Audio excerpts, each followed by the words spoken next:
Good evening, everyone, and welcome to the March 16th regular meeting of the Marysville Exempt Village Board of Education.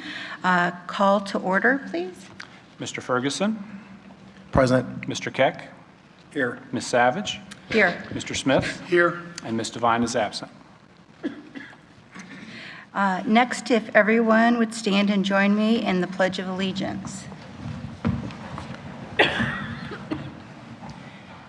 I pledge allegiance to the flag of the United States of America and to the republic for which it stands, one nation, indivisible, with liberty and justice for all.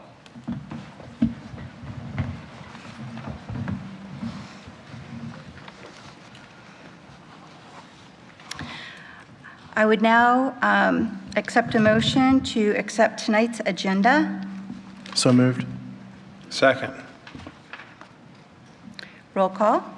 Mr. Ferguson. Yes. Mr. Keck. Yes. Mr. Smith. Yes. Ms. Savage. Yes. And so that is accepted.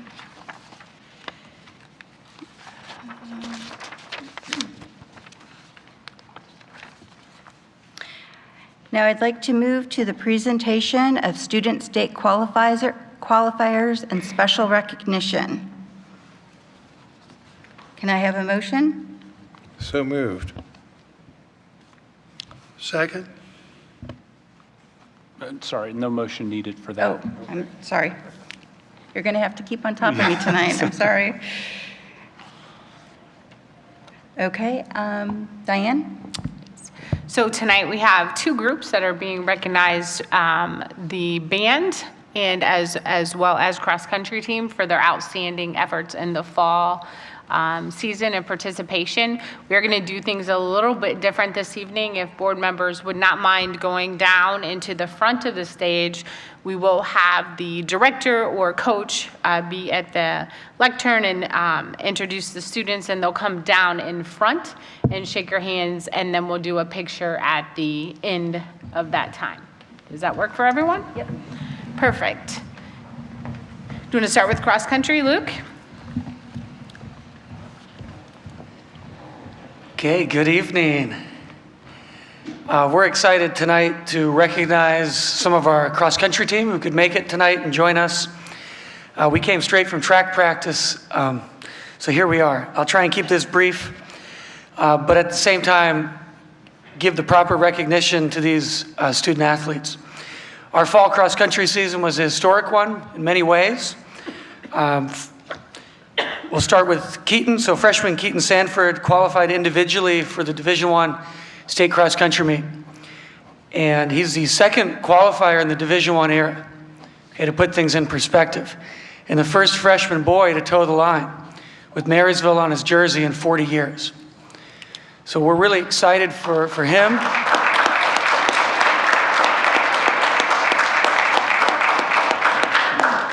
And for the whole team. He helped lead the boys to the regional meet for their first trip there since 2006. And there's a bright future for the boys cross-country team, and we're really excited about that. The Lady Monarchs made a lot of history this fall, and some of them were able to make it tonight for the board meeting for this recognition. For the first time since 1995, and for the second time ever, the girls qualified for the state championships as a team. Okay, in the Division I competitive level, that's no small feat. And the girls also won by 2 points, which in cross country is really close, a district title. It's a very exciting fall, and to watch this team gel and bond together and accomplish big things. We get a front seat to that day in and day out, and it's fun to celebrate that. So we have Lila Channel, Bailey Gross, Kylie Andrews, Ava Elliott, Mallory Huffman's at show choir, and Brennan Emerson are working tonight. And we have a couple other team members and members of the coaching staff, Aaron and Coach Howard and Coach Plum here tonight too. Thank you, and go Monarchs.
All right, Mr. Fannin.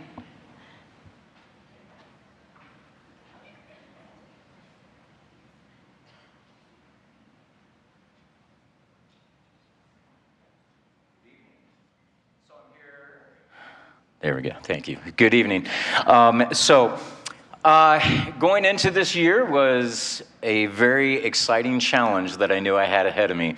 I'm going to go ahead and have the band members that are here go ahead and stand up for recognition, and then we'll come down and get a picture.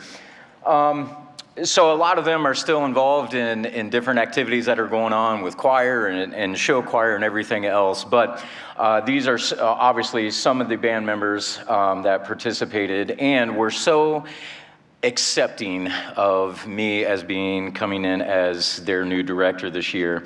I can't say enough about each and every person.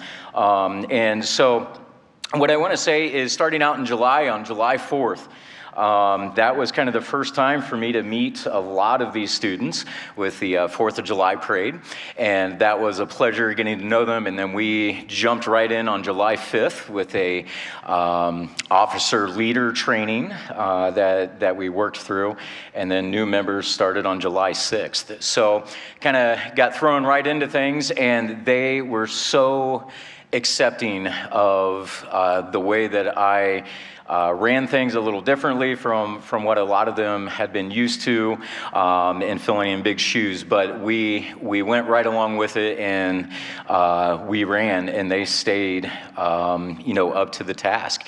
And we knew that there was a long tradition of several years in a row of receiving superior ratings at the state marching band contest, and that was, my expectation for this year as well.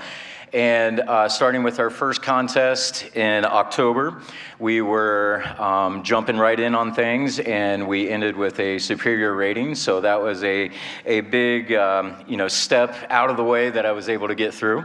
And they did very well at that contest, and we knew there were things to continue working on. As you're preparing for a state competition, once you qualify, you still have a lot of work ahead of you, and they knew that, and I knew that. And so we continued throughout the year throughout the fall with learning and refining everything. And I'm happy to say we ended the state contest with straight superior ratings in every category. So that was a huge accomplishment for the group.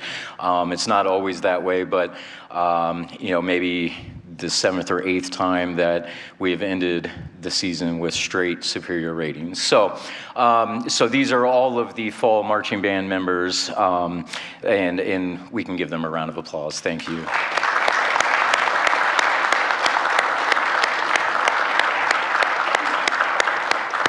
So members, if you want to come on down and stand up in the front.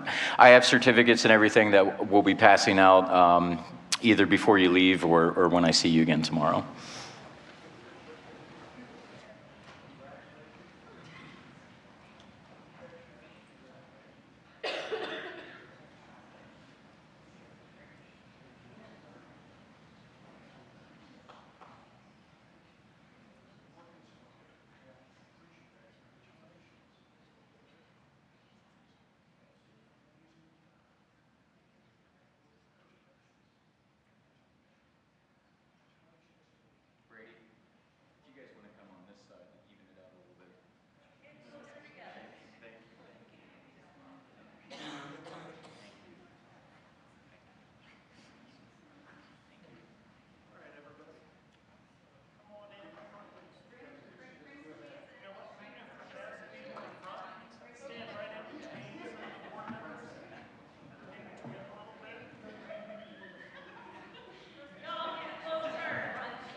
Congratulations to everyone here tonight. It's always great to celebrate our students in different ways, and especially things they're doing outside of the classroom as well. So we appreciate parents, you coming tonight.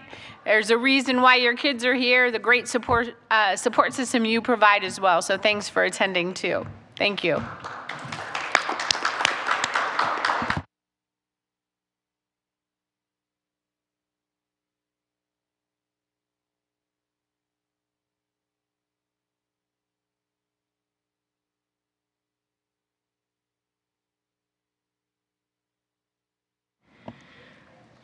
I'd now like to accept a motion to approve the Employee of the Month.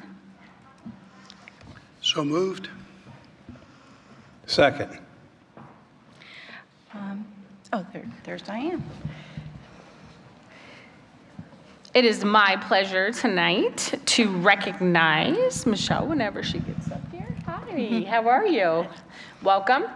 If you don't know, I would be shocked if you don't know Michelle, but she is the head honcho in the cafeteria at Marysville High School, and we couldn't do what we do at the high school without her, that's for sure. So it's my pleasure tonight to read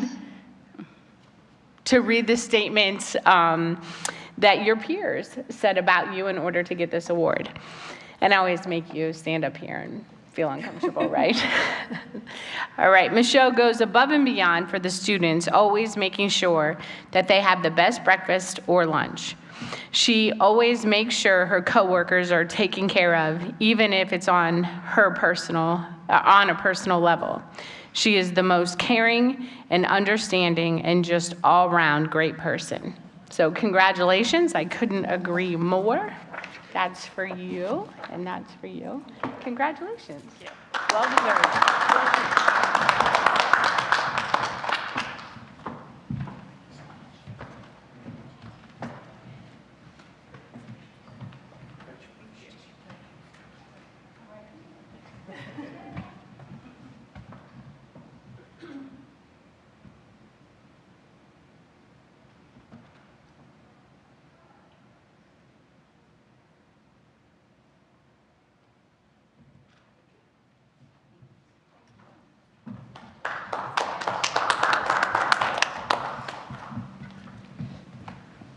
Okay.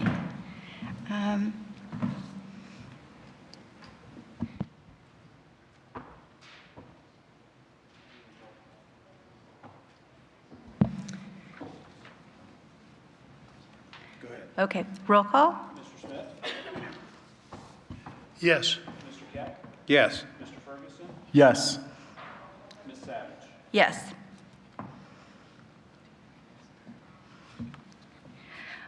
And now we move on to public participation. We have one person signed up, Jim Reghart, is that right?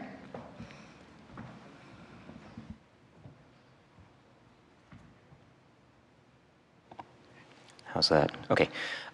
Good evening. My name is Jim Rickard, and this is my wife, Autumn. We're part of the home education community here in Marysville. We have 4 kids that are in the district that we are, just want to express our excitement and about the policy that's being considered. I think you're having the first reading this evening for part-time enrollment. And so we wanted to offer up that if there's any questions about that policy, we're here to help answer any of those things. And anyway, we thank you in advance for this consideration. Thank you very much for attending the meeting. And we have your contact information here, so I think we'll probably take it down. Thank you.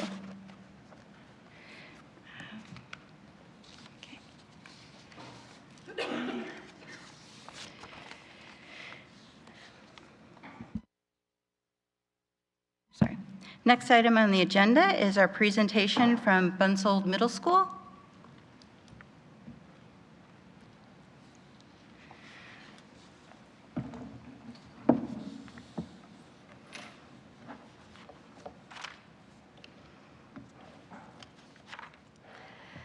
Good evening. Thanks so much for bringing me here this evening to have a conversation and talk a little bit about all the wonderful things that's happening this year at Buncefield Middle School. So what you're looking at, I think you have a copy of this in front of you, is that this year as we sat and thought about what is it that we wanted to focus on this coming school year.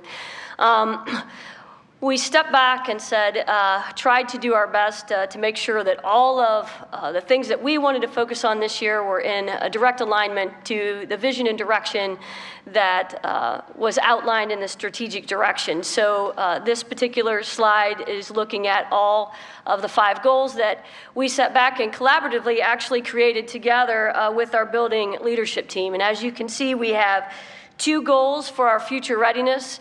We have a literacy goal, we have a mathematics goal, and we also have a goal for wellness.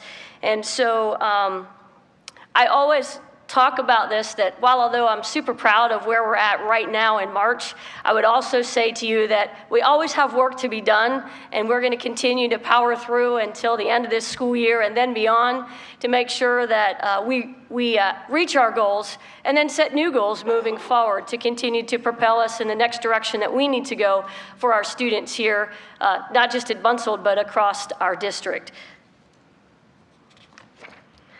So our first future readiness goal that we decided to work towards this year was about how can we help prepare our middle school students to begin thinking about their future in terms of what's next for us when we leave Buncefield Middle School, what's next after that, and what's next after that. And so one of the things that we set out to do was to take a look at a way that we could help our learners begin to understand a little bit more about themselves. So in the fall of this year, we went out and we created an opportunity for them to participate in a youth science online platform, I guess if you will, that measured aptitude and measured that and put it together with things that they were interested in. That being said, we spent a lot of time as our building leadership team to talk about what does that look like to create experiences for our students.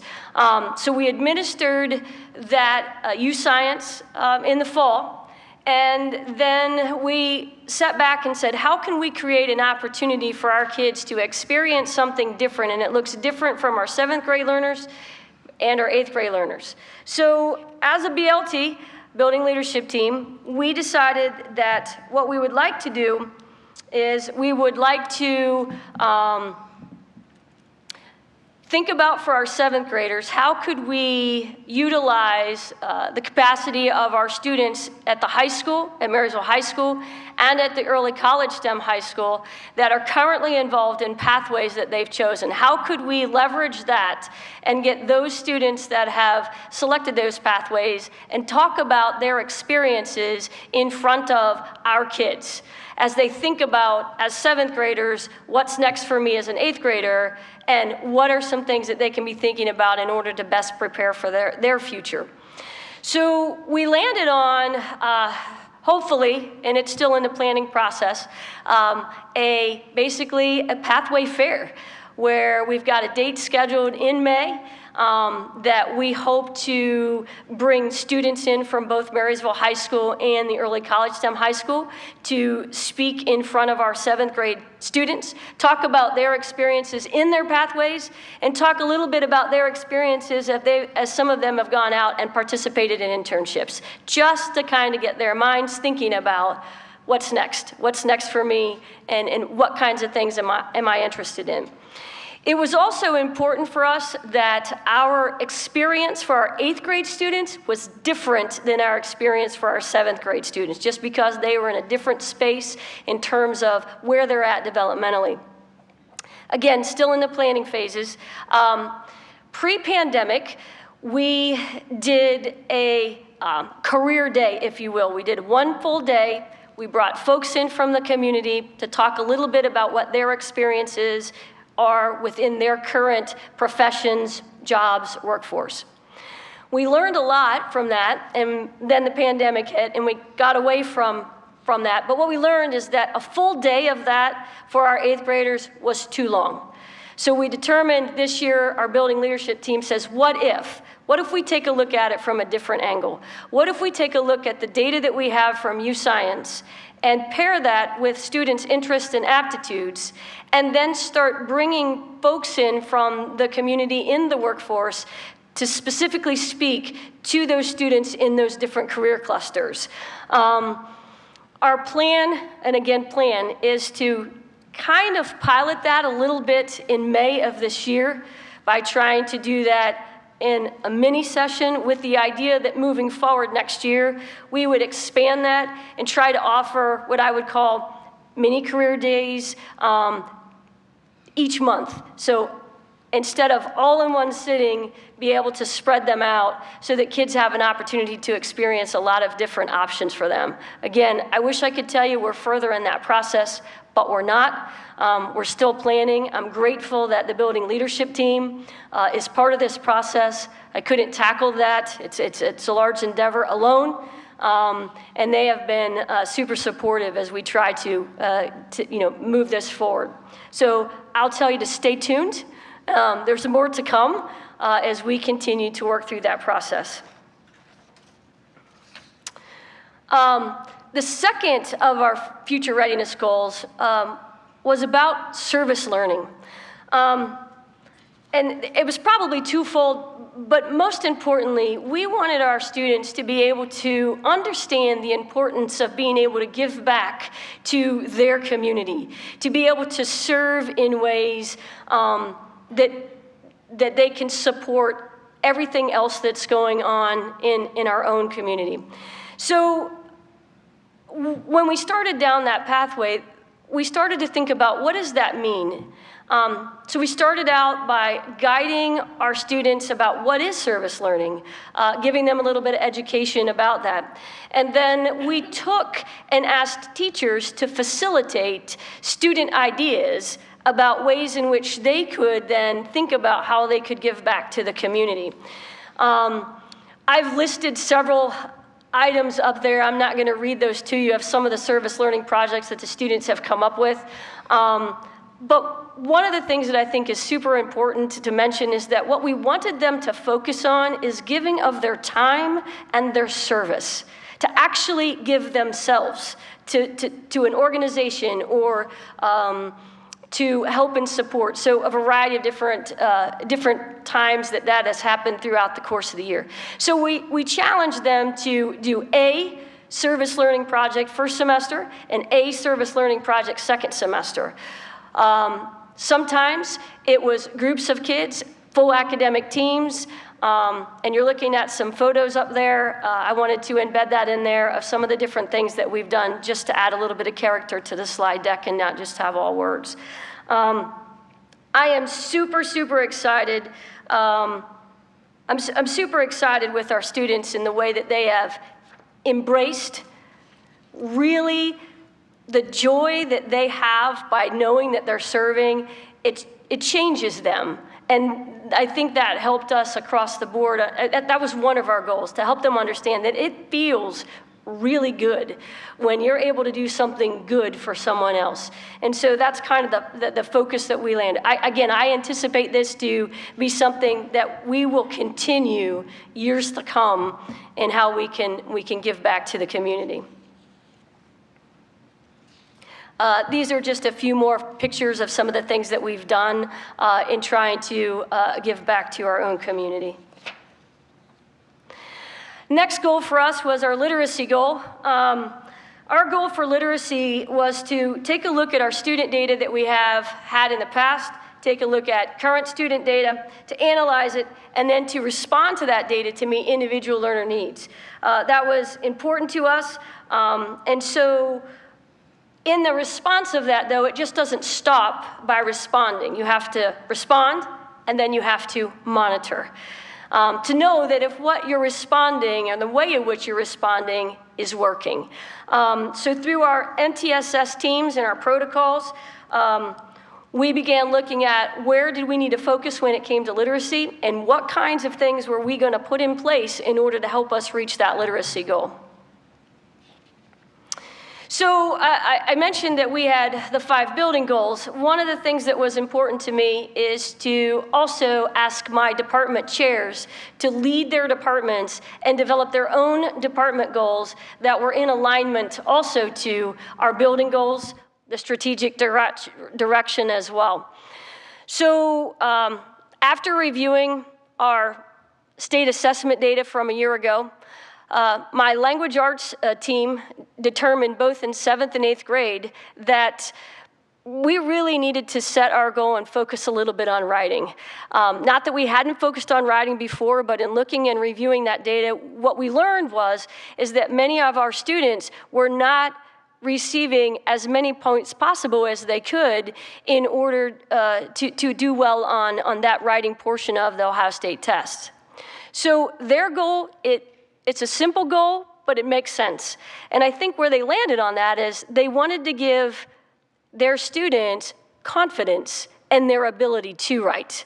And so a way in which they did that is to set a goal and then to mirror, I guess, if you will, being able to write through timed writing. You read a prompt, you write, you have a time, very similarly to, and then each student after the first timed writing assessment, they set their own personal goals. And so kids are tracking their goals along the way. And it has been, the report back from both of my language arts department chairs is kids are increasing the number of words they're writing.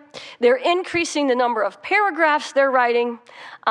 They're starting paragraphs with beginning statements and then ending statements, conclusion statements, and they're seeing, I don't have the data in front of me tonight, but they're seeing a huge increase. And I think part of that is just, and they would say the same thing, kids are becoming more confident writers. And so, again, I appreciate that they aligned it to that and they looked at data to drive that decision. So that was important to us. And then some other things we've done around the literacy goal is we've increased Tier 2 support. Tier 2 support is providing additional intervention supports for learners who do not necessarily qualify under students with disabilities, but are struggling readers, struggling writers, and to be able to, outside of the classroom instruction, during the class period, also to add additional intervention supports and put those in place as well. And then the last thing in that that I want to talk a little bit is about, I guess there's 2 more, our disciplinary literacy focus. So this year we were able to, as part of a grant that not just Bunsold received, but 712 received, create our first disciplinary literacy cohort. The members of our disciplinary literacy cohort are our current department chairs, with the idea that our department chairs will learn and grow and understand the strategies involved with disciplinary literacy, take that back to their departments, and allow the ripple effect to happen in order to reach more. So the first graph that you're looking at in there indicates the number of disciplinary literacy strategies through our building walkthroughs that we have seen this year. It's probably hard to read the numbers, but the light blue bar is our non-members of the cohort. The dark blue bar are our members of our cohort. So to date, at the time I pulled this data today, we've observed 145 disciplinary literacy strategies with our current cohort group, and we've also observed 119 different disciplinary literacies. And when I say different, there aren't 119 different ones, and there are not 145 different ones. It's just that when we walk into the classroom, each time we walk in, we are seeing those strategies actually being implemented into the classroom and into the instruction, which I think is very powerful. And then the last item on that is a little bit about where we are at from Diagnostic 1 to Diagnostic 2. Again, it's difficult to read the slide. And the reason I wanted to show that to you tonight is to indicate that we have made significant strides from Diagnostic 1, which was given at the beginning of the year, to Diagnostic 2 in language arts. And that diagnostic assessment was given at the end of January. If you look at that, the green bar with the lines through it, that is the percentage of students that we jump from Diagnostic 1 to Diagnostic 2 who are midway through or above grade level as of January 31st. So we're definitely moving in the right direction, which is a good way to measure what's happening. Again, I mentioned earlier, doesn't mean we're through. No, it never means we're through. We're going to continue to go that direction. But what it does show us is it shows that the efforts that we've put in thus far are indeed making a difference. And it's showing in our student data. Our mathematics goal was the same, essentially, as our ELA goal, our language arts goal. But our department chairs tackled that a little bit different. There we go. So 7th grade department determined that they wanted their goal to be just simply looking at the diagnostic data from Diagnostic 1 to 2, and then to make personalized intervention groups to support individual learner needs during the time that they had them outside of the classroom instruction and in the instructional period as well. Our 8th grade mathematics department decided to go a different strategy, so it would be interesting to see. And I gave all of the department chairs complete autonomy. I want you to look at your data. I want you to look at what goals need to be. You know your students. I wanted to give them autonomy to set the goals that made the most amount of sense, and ask that they continue to report, monitor back to me so that we know our what's being put in place working. So our 8th grade math department challenged me. There is a blended learning platform that is called ALEX, and ALEX builds skills. Mathematics skills, so repetitive skills. And each student is placed on wherever they're at on their own, if you will, learning path. This is in addition to outside of what's happening in the classroom, the teaching of the standards, the mastering of the standards. And they challenged me and they said, Mrs. Koffenbarger, we'd like to have an incentive program for our kids. And what we'd like to do is if kids move levels in ALEX, we would like those kids to be able to have their name placed into a raffle. But Mrs. Koffenbarger, it's going to cost you some money up front. So the idea is that would I be willing to provide financial resources to kids being drawn out of that raffle at the end of the year by the number of times that they've been in there, to draw 3 winners, I guess, if you will, to have a pretty big ticket, I guess, if you will, prize. And the kids, the 8th grade students, actually got to vote on what they wanted to be on there. And they get to choose from a collection of, one of them was, I think, a Nintendo Switch and AirPods and an iPad. And so some pretty high dollar items, and I agreed to it.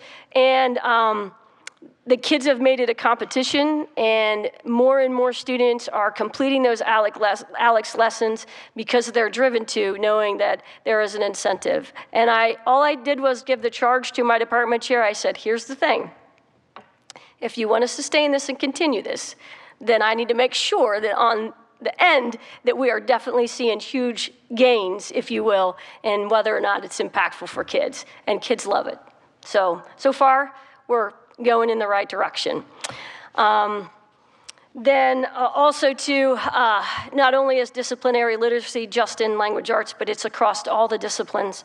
And then the slide that you see down there is also too showing the increase in what has happened at Bunseled this year from Diagnostic 1 to Diagnostic 2 as a result of the different strategies and practices that we've put in place this year. Our last goal is our wellness goal. Not only is it important that we look at our building as a whole when it comes to academics, talked about service, talked about future readiness, it's also important that they feel a part of our school community. And I think when the building leadership team and myself and assistant principal got together this past summer, we decided what was it that was important to us. and making our kids feel, or helping our kids to feel, a part of, accepted, belonging is critically important. I'm very passionate about middle school kids. Middle school is a rough time. If we all think about what it was like in middle school, it's transitioning. We're independent, we're dependent, we want to be adults, but we still need that guidance, and trying to figure out who they are with their peers, who they are in just the world around them. And so it was really important that they felt that sense of connectedness and belonging. So this is one thing that we put in place this year, and it's Monday is Club Day. So we have a 30-minute a 30-minute period embedded in the middle of the day. We call it Camp Out, and Camp Out is after our logo brand that we have. And students every Monday get to participate in a club, and it's a club that they choose. And it's not limited by kids that are just in their class. So all of my 8th grade students and all of my 7th grade students, not together, but separate by grade level, just because scheduling doesn't allow that to happen, get to mix with peers that they might not otherwise see throughout the course of the day. We've gotten feedback from our students about Club Day. They love Club Day. It's been a bit of a challenge for my teachers, for attendance, if you will, on Club Day, because they're not really assigned. It's just we have our own system to determine where they're at and take attendance. The clubs were generated from kids. They had a chance to fill out a survey. They filled out the survey. Based upon the outcome of that, we grabbed, based upon our human capital and what we could offer to our students, we then chose clubs and then had them go back and sign up for which ones that they wanted to participate in. One measure that we use in order to measure that is this sense of school membership. So we measured in the fall, shortly after we got started in the school year, how do our students feel about a sense of belonging? Are we accomplishing what we want to accomplish? So the graph shows that about 80% of our students feel a sense of belonging, feel acceptance, feel a sense of connectedness to Bunsold in the school community. We'll go ahead and administer that again in the spring. Our kids, if we pay attention and we listen, our kids are telling us and guiding us and teaching and helping me learn to be a better principal, what they need in order to best support them, especially in this particular area, how they can feel connected to the school community. And the last thing that we wanted to expand upon is how can we celebrate all the amazing things that our kids are doing here? So BMS Pride Wall has been around for a long time. This photo of all these, each team wanted their own identity. Their students designed these pawls, and the pawls are in the hallways by each of the academic teams, and each of them are unique and different, and students got to participate at. And then we brought back Mighty Monarchs. Mighty Monarchs was around, and then it just kind of, we just stopped doing it, and I don't know why we stopped doing it. Building leadership team was very passionate about bringing it back. So each month, students, 4 students, each academic team chooses 4 students to be selected to represent as a Mighty Monarch. And some of the things that we focus on are listed there: responsibility, citizenship, respect, caring, trustworthiness, all of the soft skills, and just being good people. And so that's a little bit about what's going on at Bunsold Middle School this year. I appreciate the opportunity to speak to you. I'm very proud of where we're at, and we'll keep continuing to move forward and continuing to work hard because our kids are worth it. Do you have any questions for me? Thank you, Michelle, for the wonderful presentation. Any questions or comments?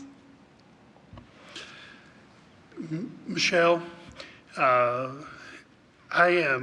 was sitting here listening to you, And there were a couple of things that went through my mind. First is that just as you have been given responsibility and kind of hands-off responsibility for this building, you've in turn done that for the teachers in this district and allowed them to decide what was best for the kids that they're working with, because they're the closest ones to them. And I really think that that helps to illustrate the personalization that takes place in this district. Decisions are made in the buildings by the teachers and the administrators, and it's wonderful to see that. I really appreciate the focus on career information and service to others. I think those are absolutely amazing. And one of the things that I've been telling some of our state legislators is that trying to make a change by changing the top of the educational pyramid is not an effective way to improve what goes on in education in Ohio.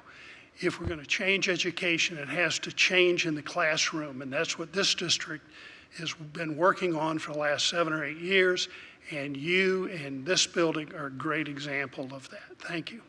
Thank you. Yeah, I really liked your career readiness. I don't know why we haven't been doing that for the last 100 years, but we've really dropped the ball on that, and we're starting to see a lot of careers that we just can't fill. And, you know, when they get to high school, sometimes it's too late to start thinking about that. And, you know, I remember as a classroom teacher, people wanting to come and talk to my seniors. I said, forget the seniors.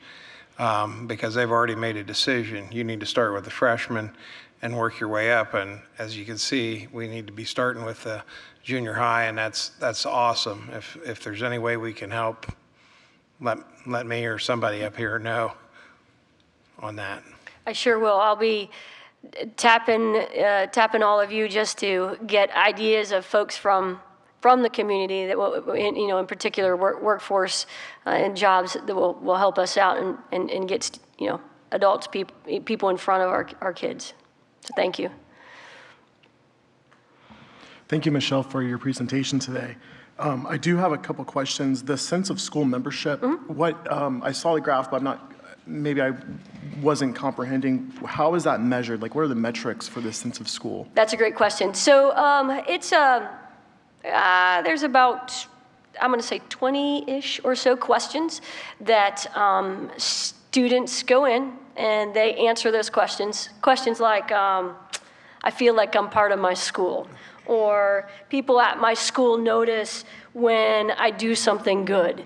And kids responded to that, and then that's where that data was collected from. I didn't list them all. I do have them in my notes, but no, you know. thank you. That helps me under. Sure. I assumed it was something like that. I just wanted to ask. Yep. And then can you share like an example of like a disciplinary literacy method? I know there's 140. Like, can you paint a picture? Yep, I sure can. There's not that many different strategies, but I can share a few of you. So they're divided into focus areas. So an example of a focus area would be academic discourse. Another example would be academic language, vocabulary, discipline-specific comprehension strategies, multiple use of text. So they're in those, and within those buckets are a variety of different strategies, such as connecting signal words to text structure and argumentation, or use adapted sentence stems is an example, or create purpose with authentic inquiry and tasks. So there's a whole bunch of them embedded in that. Certainly, the number of them can be overwhelming, so we've just asked our folks to focus. So each one of the department chairs, and I didn't go into detail, but I can now since you've asked the question. Each one of our department chairs chose a specific focus on that first set of examples that I read to you, and then that became their focus and strategies within there. Because if they tried to go broad, then I would imagine it would be super overwhelming. With the idea, then again, to do the ripple, right, and let it grow on its own, you know, as they continue to add more and more strategies into that. The other thing that we've done is all of our professional development that we've done this year has been around disciplinary literacy. At some point in time, we're either using our department chair time to talk about disciplinary literacy, or we are actually utilizing and talking about and providing professional development in disciplinary literacy within our professional development. And again, we're taking and utilizing our department chairs to actually provide that professional development to the rest of our staff. So it's building from within in our own expertise. So it's been pretty powerful so far. It's been fun to watch happen. That's great to hear. And I like the is it U-Science, the platform you guys use to kind of measure the aptitude and passion. And if I think for the career readiness, I think of as many hands-on opportunities that students can get. It's nice to hear a story, but if you can bring a plumber and, hey, let's do this kitchen sink, you know, install, it's, you know, that's going to be really how you figure out, am I good at this? Is this something I like to? And I hope that you find a lot of success there. And then with the service learning, I really, you know, I seem like it's all about self in our culture, but really when it comes to mental health and wellness, it's really about what's your purpose and how do you serve others. And people who focus on service seem to be in a better position when it comes to their own wellness. So I thank you for making that emphasis here, because I know in middle school that is a concern of not the self part, well, the self is probably too, but just the overall wellness of our students. And so giving that sense of purpose, that sense of service can help them live healthier lifestyles. And so thank you for that emphasis. Thank you. The best part of that for me has been able to sit back and watch the ideas be driven from the students. That was the fun part in terms of what will our service learning be. And sometimes we have to rein them in a little bit. Their idea is great, but then it goes from that to like grandiose. But it has been absolutely fun to watch our kids really, really embrace that. And the other part of it is that when I said earlier that our teachers were facilitators, they guided them. It was driven from the kids. So it's been fun to watch. I'm pretty sure that it will continue to be sustained year after year, I hope. I agree what Jermaine said. I love the idea of individual areas of interest is what's driving the service project activity, and that sense of giving to the community helps you mentally feel good, I think is a very key thing that is missing in a lot of people today. I love the continuity between the pathway fair and the mini career fair with what you're doing at the middle school and then what we're seeing at the high school with internships and different career people coming in and speaking to different groups of students on a regular basis throughout the year. I love that continuity. Also, I appreciate the focus on writing because to be a good writer takes practice over and over and over again. And I think social media has short-circuited how much people write. And I think it's important for students to do that. And it also builds that continuity with what they're doing at the 5th and 6th grade building with building vocabulary. So I appreciate those activities. Thank you. All right, I think we're going to move on to the Ohio High Point report. I think Steve is going to be sending a report to us via email later this week. I think the next board meeting isn't until next week. Recording stop. Next up is the superintendent's report. Diane? Thank you. I just have a couple things. First, since our last meeting, I talked a lot about our opportunity for March 2nd, State of the City. Now that seems like it was a really long time ago, but it really wasn't. But it was a great night of celebration for our community. I think and really confirmed the importance of our youth as a part of our community. So I want to publicly thank Terry Emery and City Council for allowing us to host that event. I thought it was well attended and certainly a great representation of Marysville. Also, this evening we were able to honor fall activities. Our winter activities have been phenomenal. From girls basketball, girls and boys wrestling, swimming, FFA, Japanese bowl, DECA, the list goes on and on. So we'll be celebrating those clubs and activities in the next few months. I wanted to provide a quick construction update. Plumbing rough ends are complete and wall frames are going up at Edgewood. Demo continues at Chestnut, although it's much further along at this point. There have been some issues with rating determinations that have held up a little bit of demolition at Chestnut. However, all of those have been resolved. So framing is now on site. Office spaces are spray painted on the floors, and we're starting to see some framing go up. So pretty exciting.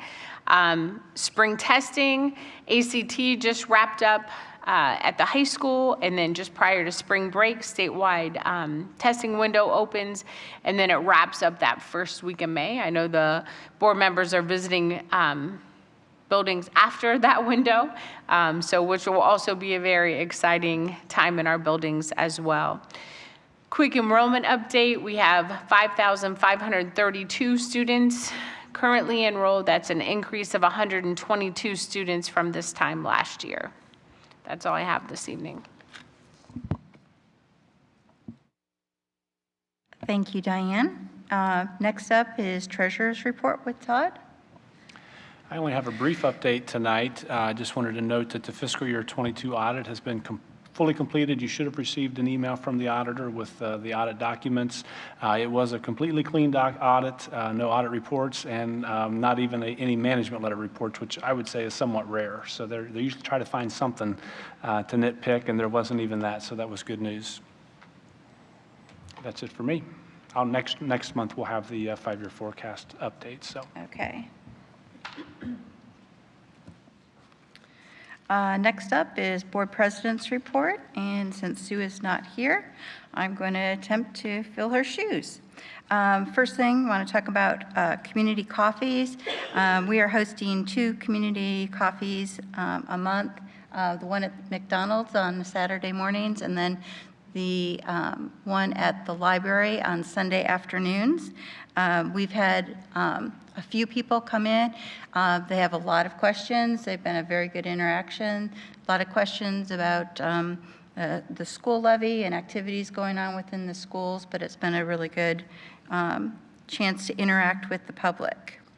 Also, the Central Regional Conference was this past week, and I have some notes here.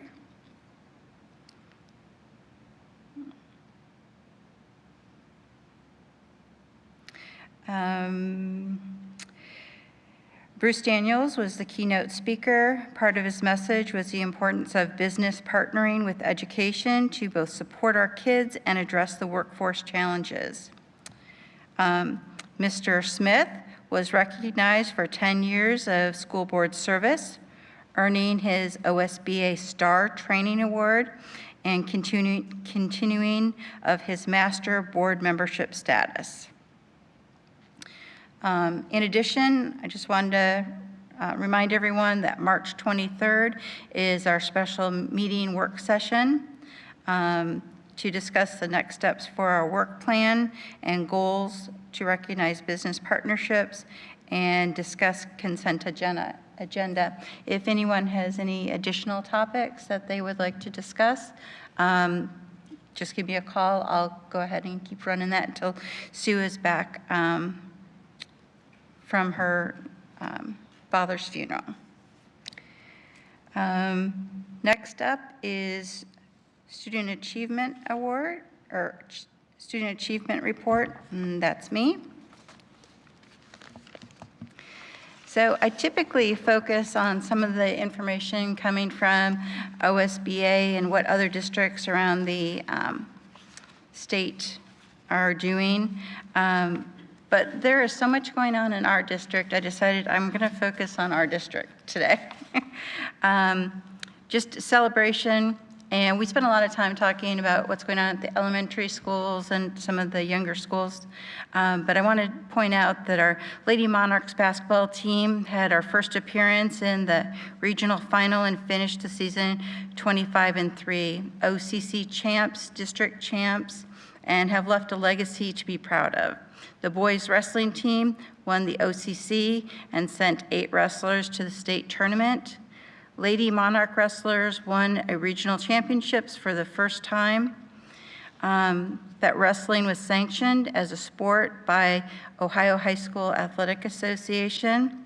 I also think that the appropriate reference to the fact that March is Women's Empowerment Month and references the fact that the success of our girls help gain momentum in efforts to make sure that OHSAA recognized and sanctioned it as an official sport in the state of Ohio.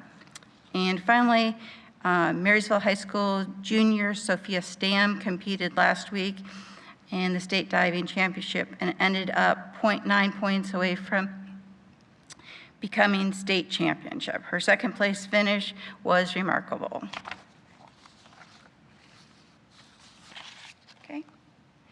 Next up is the legislative report.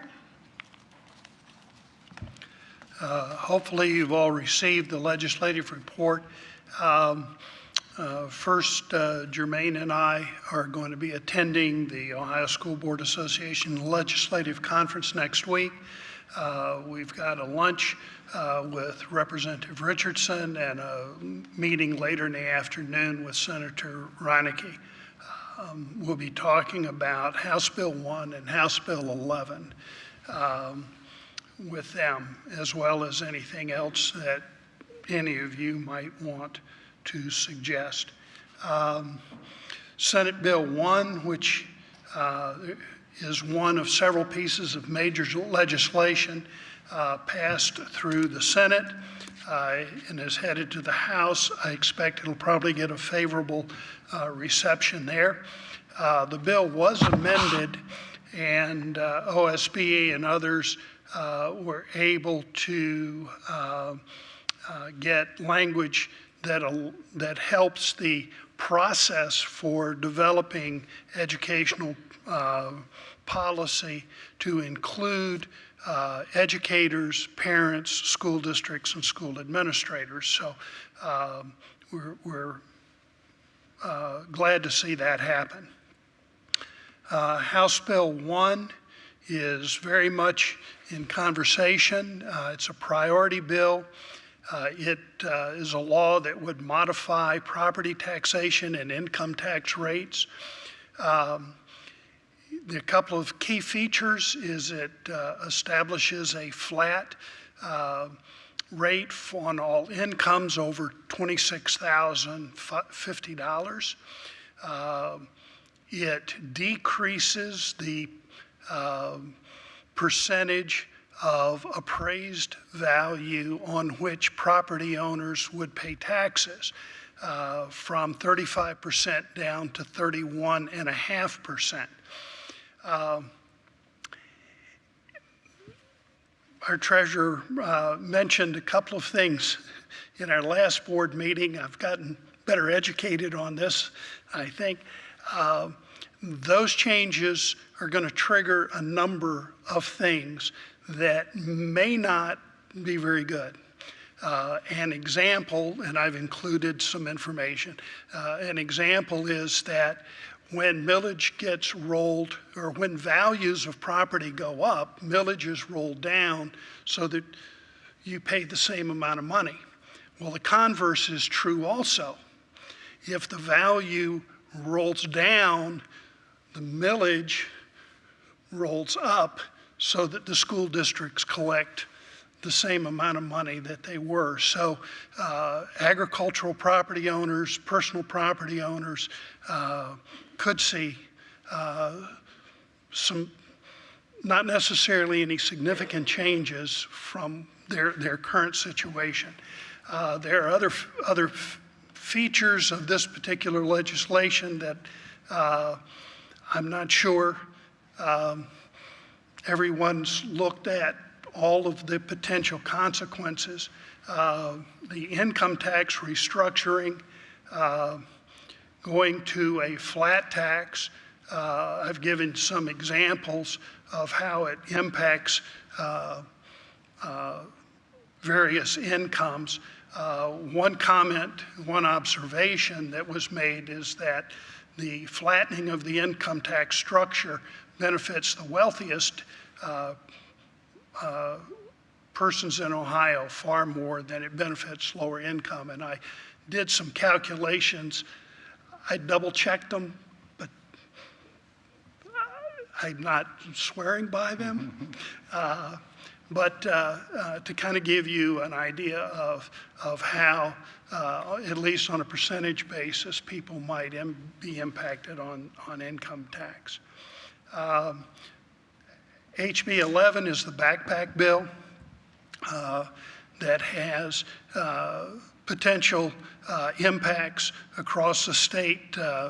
There are some potential financial impacts, but I wanted to remind you as board members that public schools serve as the place where citizenship becomes a reality, where people of different faiths, different religions, different ethnicities, different cultures, different backgrounds, different financial circumstances, all come together and figure out how to work together in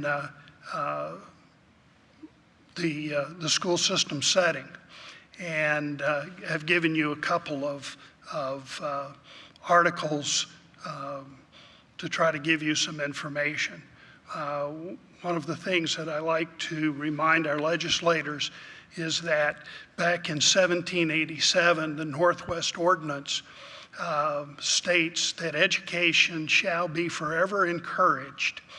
And the Land Ordinance of 1785 set aside land to be sold to support public schools. So the Founding Fathers knew the value of public education. There are several pieces of recent legislation that were introduced. The most important of those is HB 33, which is the budget bill from the governor. That bill will be set aside by the House of Representatives. They will create their own budget. They will send that to the Senate, which will set that one aside, and they will create their budget. And so I expect that sometime late June, a conference committee of 8 people, 10 people, something like that, are going to go in a room and try to hash out what the budget's going to be for the state of Ohio. Lots of comments are being made, lots of things are on the table. It's going to be an interesting spring. Thank you. If I could chime in real quick on one of your comments about that upcoming potential legislation regarding the income tax. So you made a good point that that legislation will most benefit, our wealthiest taxpayers. But I'm hoping this is an unintended consequence. I don't think they would have looked at this legislation if they known what was going to happen. But what would be the impact is that you noted that House Bill 920 will come into play. So as those property values go down, effective millage will go up so that the revenue stays about the same. But where that does not come into play is the inside millage. Mm-hmm. So House Bill 920 does not affect inside millage. So what that means is every single district in the state of Ohio will lose a significant amount of revenue because of that inside millage. Mm-hmm. So then when that happens, there's two options. You cut services or you pass a levy to make up the difference. Well, who's impacted the most by a passed school levy? It is our fixed income residents.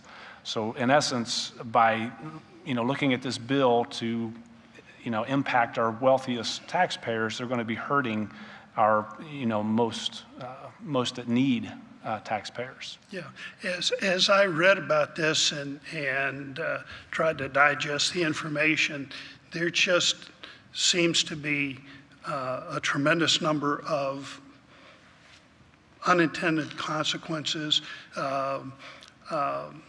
some situations where somebody may not have gone far enough in all of the impacts to really see what happens.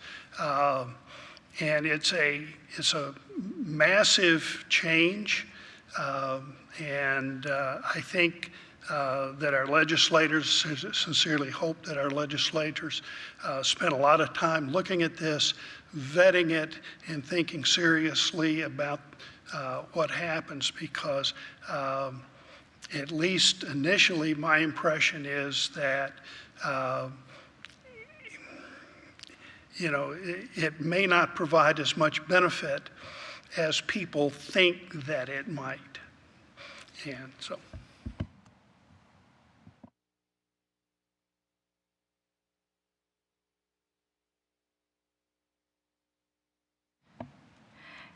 Next up on the agenda is approve the draft minutes of, oh, I'm sorry. I'm so sorry. For the Safety and Drug Committee report, I don't have anything. I know next April 20th, the student leadership will come and give a presentation during this time at our next meeting. So nothing to report. I'll save that time for next month. Thank you. My apologies, I was just getting ahead of myself. Next up on the agenda is to approve the draft minutes from last month's meeting. I would move to accept the draft minutes. So moved. Second. Okay. Any discussions or corrections or anything on the draft minutes that anyone would like to bring forward? If not, we'll have a roll call. Mr. Keck? Yes. Mr. Smith? Yes. Mr. Ferguson? Yes. Ms. Savage? Yes.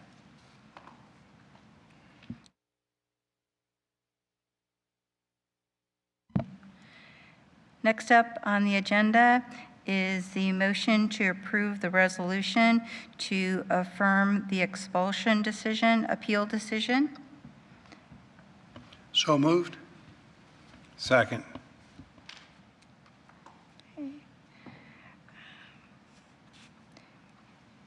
Any questions or comments? Can we have a roll call? Mr. Smith? Yes. Mr. Keck? Yes. Mr. Ferguson? Yes. Ms. Savage? Yes.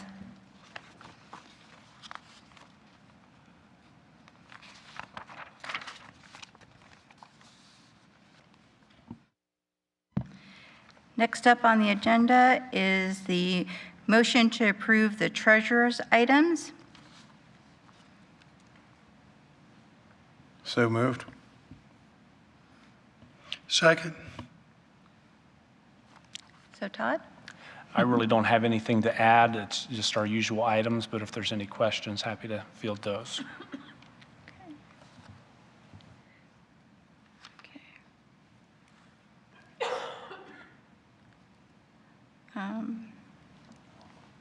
Can we have a roll call? Mr. Keck? Yes. Mr. Smith? Yes. Mr. Ferguson? Yes. Ms. Savage? Yes. Okay, next up on the agenda, the superintendent's items. Motion to approve all HR action items.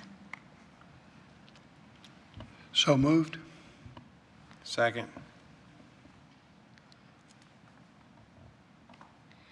Okay, do we have any comments, Diane?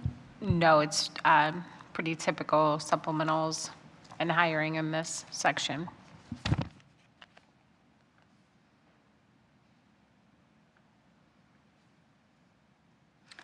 I'm fine if we want to split them up. Typically, we do all of the superintendent items. Do you want to do all the superintendent items at one time, or do you want to split them up?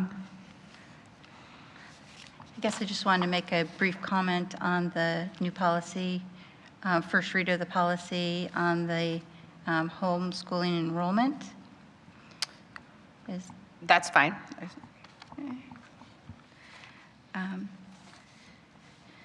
so since we have guests here and also Jonathan's here, I want to acknowledge the work that. Just one second. I think the motion was made for approval of HR items, so that would just be 12.1. If you want to do all superintendent items, that's why I only mentioned HR policy. Okay, okay.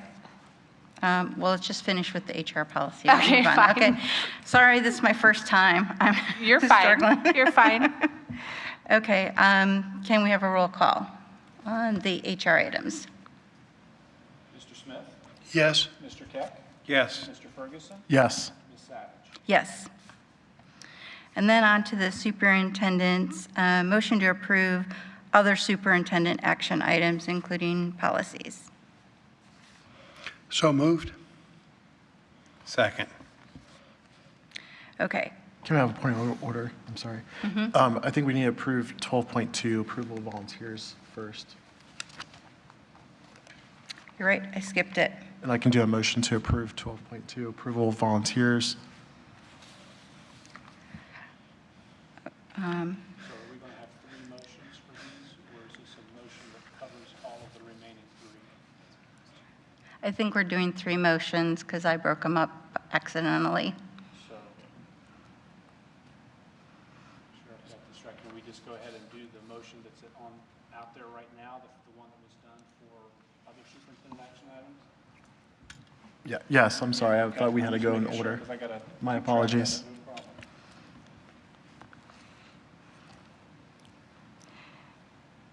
Okay, so we have a motion and second for that, right? Okay, so you have, under the other items, we have 3 policies. One is up for just approval, and that's to align our meetings, our notice with our practice from recommendation from OSBA. So that's just a one-time refinement. Then you have 2 policies related to a part-time enrollment for homeschool students. This has been a topic that was brought to the board, I think, 11 or 12 years ago when I first came. There was no interest at that time. It has been a topic that's come up through our community on different occasions.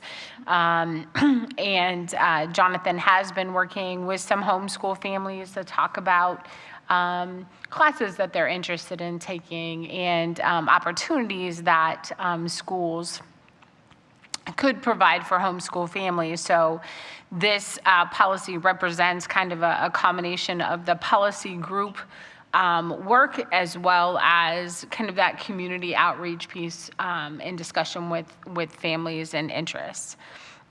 So before you, you have really one policy that launches the other policy, quite frankly. So really some questions we're happy to well, all questions we're happy to entertain, but some that I received this week were questions specifically around College Credit Plus. That would not be an allowable part of this policy. Homeschool families have the opportunity through a fund with Ohio Department of Education to take part in CCP already. But really, I think one of the number one requests we get are really around 5th grade when band starts and an interest to participate in that, or some upper level classes, maybe like a physics or an AP Chem, or something along those lines that potentially the instructor for homeschooling doesn't feel comfortable with that content. So it would be an opportunity for students to engage in those types of courses.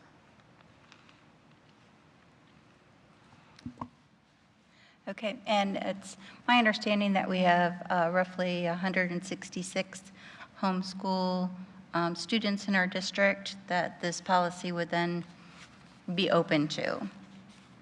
Correct, roughly. That number can change year to year. Okay. Yeah, one of the questions that I had that Jonathan was able to supply the answer was that students that we have on a part-time basis, we will receive part-time state funding for. So we'll get some money to cover some of the costs that are involved, so.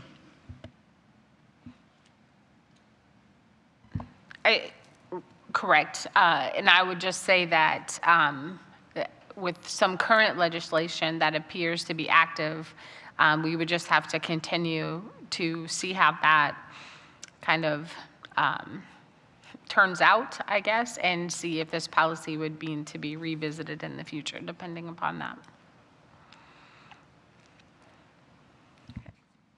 All right, thank you. Now I'm going to go back to the item that I skipped. We'll do a roll call. Oh, I'm sorry. 12.3. Okay.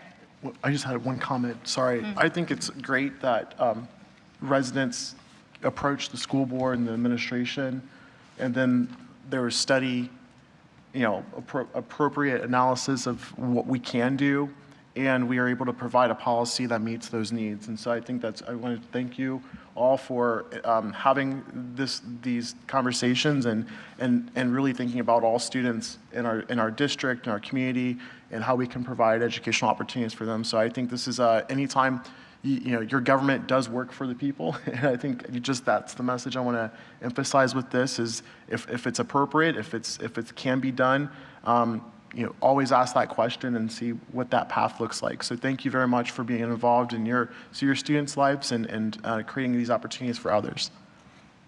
Thank you. Roll call. Mr. Smith? Yes? Mr. Keck? Yes. Mr. Ferguson? Yes. Ms. Savage? Yes.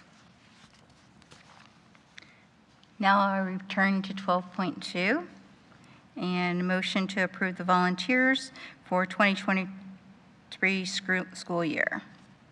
So moved. Second.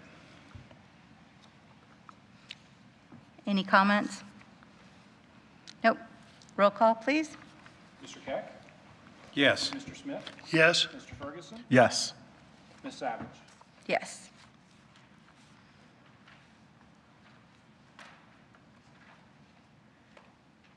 Okay, and now move on to 12.4, move to improve all superintendent items listed above. We don't need to do that. Okay, because I did, okay, I'll do better next time, guys, sorry. Now we move on to comments and questions for board members. Mr. Smith. A couple of things. At the State of the City, the business department at the high school had this leaflet that they passed out. And it was, I think it's really impressive. In talking with Ms. Burns, she said that the course offerings and the pathways were created in collaboration with Columbus State, which I think is absolutely perfect. It's designed to try to meet the needs of some of the new and emerging industries and businesses in Central Ohio. So I applaud all the people that were involved in that effort. The board notes, read through them, and they were filled with all sorts of great information. I know it takes a lot of time for administrators to put all of that together for us, and I just want to thank them for doing that and really appreciate that. And Todd, that may be the cleanest audit we've ever had. And so thank you and congratulations.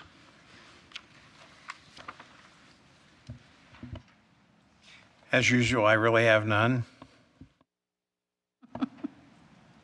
Jermaine. Yes, thank you. So the last few weeks, it seems like it's been just filled with all kinds of good news, good events. I've had the opportunity to, watch our Lady Monarchs and both basketball teams, frankly, compete in postseason, wrestling team, both girls and guys. And it's something special about our community is that the community shows up. And unfortunately, I did miss the show choir competition this weekend. I'm sorry, it kind of slipped by, and there was a community concert, or a concert, I believe, that I also missed. But I'm really proud of our community that they show up. And it's not just, it wasn't just the girls' basketball game the community showed up to. It was the wrestling senior night. It was even at the district, when I went to the district, said the community is there and supporting our kids. And I think that's why our kids are achieving so much. And I just want to say thank you to our members of the community, your parents, and our teachers that are on their off time showing up to these events. I think that's very special. And also had a chance to attend the career day at the high school. And it was nice because I didn't realize, but all 3 schools, Tri-Academy, all cycle through. And this was also organized by the DECA students. So the DECA students are there taking the registrations. And so this was really a student-organized career fair, which is very, very impressive to me. Had a chance to talk to several of the businesses that were there. And of course, when I walked in, the Marine Corps booth had the most students. I think it's because of that pull-up bar. I think everyone went to challenge. And I think that's something that's special. The tables who had something physical, something to do, had the most attraction. And so I think if you're a business owner, if you're looking to how do I engage with our students, you got to bring something hands-on. And I think that's something, some kind of experience to the table. I think that's going to move the needle. So really, and with I had a chance to talk to some Tri-Academy students, and they made it clear that they love where they're at. They love the space that they're at, and I think that's just something for us to know and have, because that was themselves telling me, we love our environment, we love where we're at, we can focus on what we need to get done, and so that's something I took to heart. Part of OSBA has a book club. Not that we need more things to do, but the book club's starting in I think March 20th, but the actual sessions are going to be in April. And the book is To Lead is to Teach: Stories and Strategies in the Classroom to the Boardroom by Jim Mahoney. I've already read the book. I ordered it a couple, the first of the month, and I'm already done. But I'm going to go through and again, because it's such a great book for me to understand, get some context. Jim Mahoney was a teacher, principal, a superintendent, and then led Battelle kids in Ohio. So a lot of wealth of knowledge, and it's very practical and easy to read, easy to digest. And so just if you're interested in a book, maybe join that book club. That's all I have. Thank you. All right. And I just want to say thank you to everyone that attended this evening. It's wonderful. Favorite meetings of the year when we get to recognize students, and actually Good Apples, which will be next month, people that volunteer their time with the district. We have an amazing district with so many opportunities. So have a good night. Motion to adjourn. Second. Mr. Ferguson? Yes. Mr. Keck? Yes. Mr. Smith? Yes? Ms. Savage? Yes.